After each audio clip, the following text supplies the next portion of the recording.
Hello friend, welcome back my channel Krishna Kasturi family blogs. सकाल सकाल देखु काउ मैंने भी उठी सारा 5:30 है। कृष्णार स्कूल 7:15 अच्छी पूर्व रेडी हाँपी पड़े 6:30 से जी स्कूल पाख अच्छी तथा टे दूर छोट पिलाटे जी आगे जी बाबा नहांती तार नहीं जाती छाड़ापी गाँव को जाइए से आम मलासुरंकर डेथ होता आज 10 जाइए से जीव तभी उपमंडल महंगा सब करदे। आज मुझे रेसिपी देखी पोटल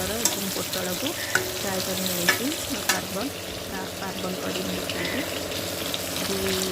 काजू मगज मुझे भिजेक रखीदे ग्राइंडिंग करी। ये अदा रसुण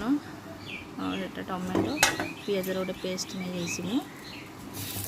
ये जीरा टिके फुटेदेली कड़ी पत्ता टिके नेबी पियाज पकेबी टमाटो पकेबी से भल भाव में भाजी होला गोल्डन ब्राउन हो अदा रसुण पियाज टमाटो जो पेस्ट नहीं पकेदेवी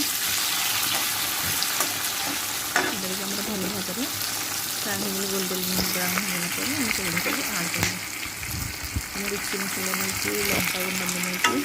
काजू मगजर पेस्ट नहीं अदा रसुण पियाज टमाटो गोटे पेस्ट नहीं देखिए फ्राए करेंगे केते भल लगे देखिए। और पोटल को फ्राए कलापर पूरा पूरी जोटा अधिक फ्राए करेंगे शुखिला होगा फ्राए हो अल्प अल्प गोल्डन ब्राउन हो काढ़ लंका गुंड रुचि मसला मैं ऐड करदेवी पियाज टमाटो पर लंका गुंड रुचि मसला अल्प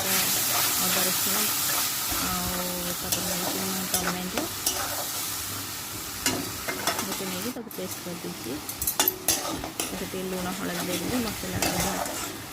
से पानी थी जोटा जल्दी सीझी तापर मैं काजू मगजर पेस्ट दे देसी आपको भी टे भल भाव में भाजी ना फ्राए कर जो पोटल आलू को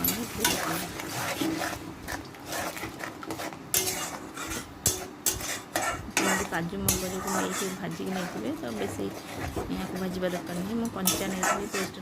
टे भल भाव में फुटापी दवा फुटी सारापर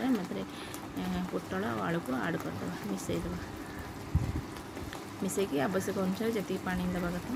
देकी आप तरकारी करेंगे बेसी पानी रखिए देह को देह लगे वाले रही तरकारीटा भल लगी था। मो रेसिपी जदि आपण मानक भल लगे लाइक निश्चय करेंगे आ कमेंट लिखे केमती लगे तापर जब नुआ आसवे ताहले मो चैनल को सपोर्ट करेंगे सब्सक्राइब करेंगे।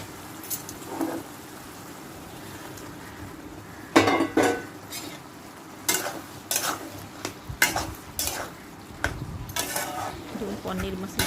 टिके पकई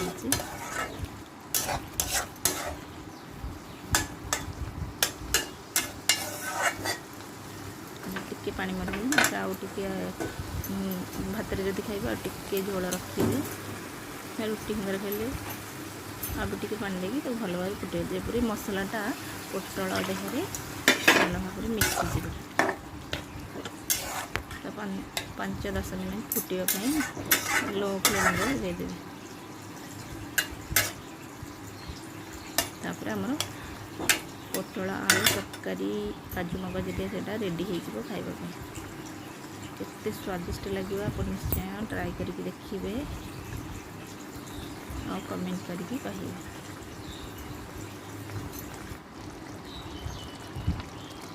फुटिकी देह को देह लगे से देखो एवं प्रस्तुत हो जाइए पोटल आलू तरकारी।